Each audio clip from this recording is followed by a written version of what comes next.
Hi, Savon. It's Mrs. Nomek. I'm going to go over page 22 with you. Actually, you got a lot of them right. So you got number 1, 2, 3, 4, and 5 correct. So let's look at 6. All right, so the directions say plot and label each point in the coordinate plane. Name the quadrant or axis where the point is located. Okay, so that's the important thing to remember here.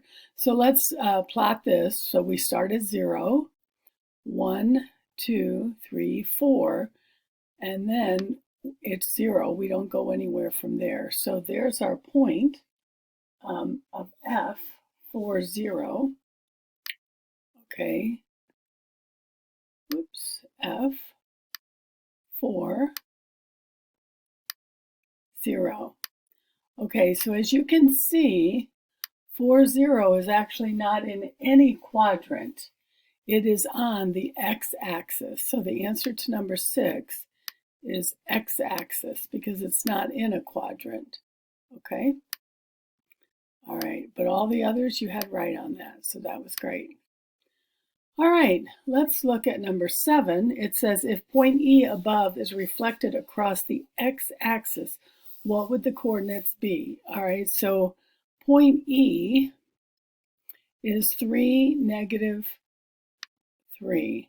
So I'm going to change the color, 3, negative 3.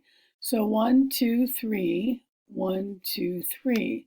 So here's point E, okay?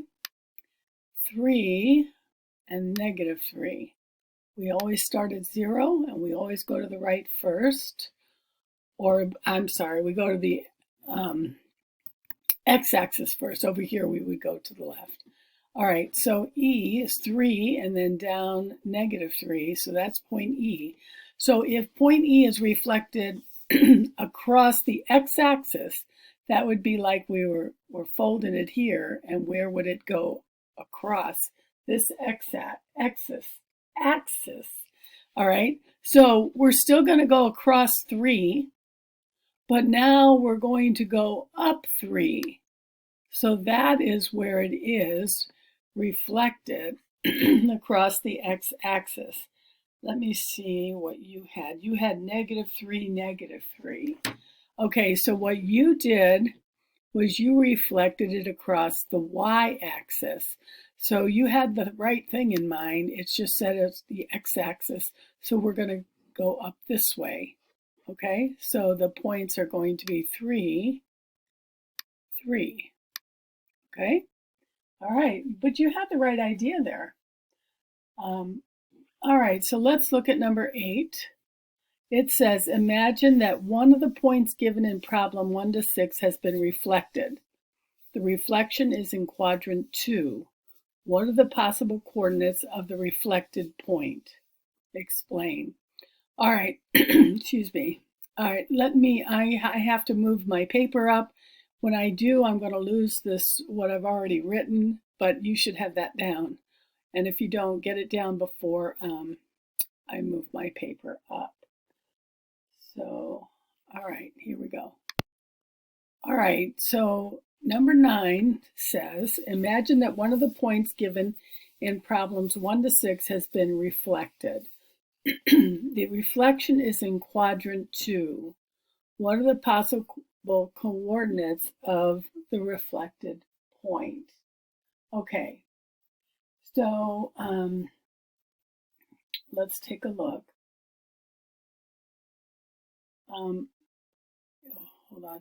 Okay, so we had point C, which was 2, 3, 1, 2, 1, 2, 3. That was here. And you have this on your paper. So 1, 2, 1, 2, 3. There's point C. Okay. If we reflect that point, it would land in the second quadrant. This is the second quadrant right here. Okay. So if we reflect that point over Y, that would land in the second quadrant. And then down here we have A, negative 3, negative 2. And that if we reflect that over x-axis, we would land in quadrant 2. Okay, so the question said, imagine that one of the points given in problems 1 to 6 has been reflected. The reflection is in quadrant 2. All right, so it has to be either in this quadrant to be reflected over to 2, or it has to be in this quadrant reflected over the x-axis to 2. All right.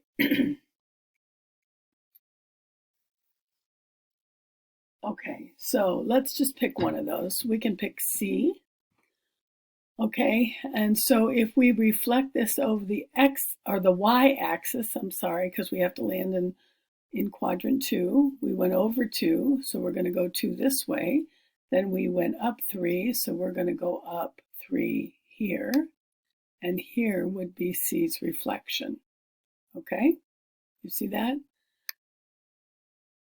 Now, if you were to choose a different quadrant, okay, I mean a different point, all right, you could put point A, and if you reflected that over the x-axis, then we would go, let's see, across to -3 and up 2. So here would be A reflected, and they both landed in quadrant 2. So that's how you do that. So the possible coordinates would be 2, 3, because when we reflect that, that lands in quadrant 2, or -3, -2, because when we reflect that over the x-axis, that is at -3, +2. All right, I hope that helps. And let's go on to number 9. All right, I'm going to have to move this. Let's see. I'm going to erase what I have here now. All right, it says, Bradley says that if point B is reflected across the y-axis and its reflection is then reflected across the x-axis, the result is point D. All right, well, let's first find B. B is 4, 4. So 1, 2, 3, 4. Oh, -4, sorry. 1, 2, 3, 4. So this is point B. Okay. All right, now we have to, and we're going to end on D, or that's what we want to do. Let's see. -2, -4. So we're going to go over here, -2, +4, sorry, -2, +4 is going to be here. Oops. -2, +4 is D. All right. So what it's asking is, it says, if we reflect B across the y-axis, well, let's do that first. I'm going to change colors.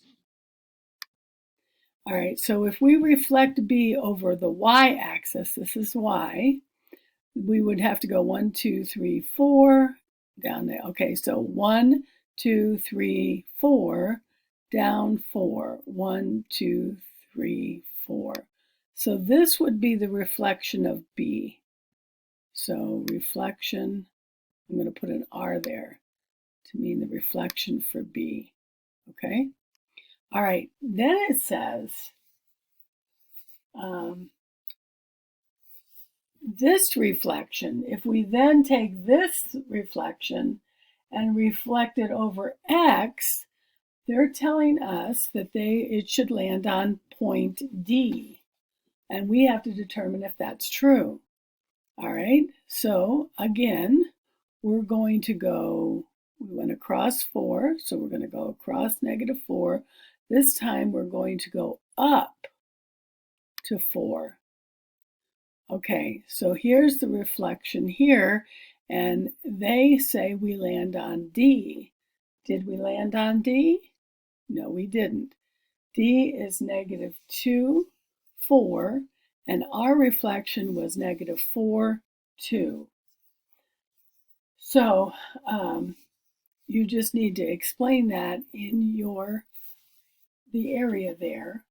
that Bradley is not correct. He is wrong. And it's because of what we just did. We first reflected B here.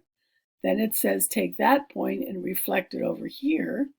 And they're asking if we landed on D, and we can see that we did not.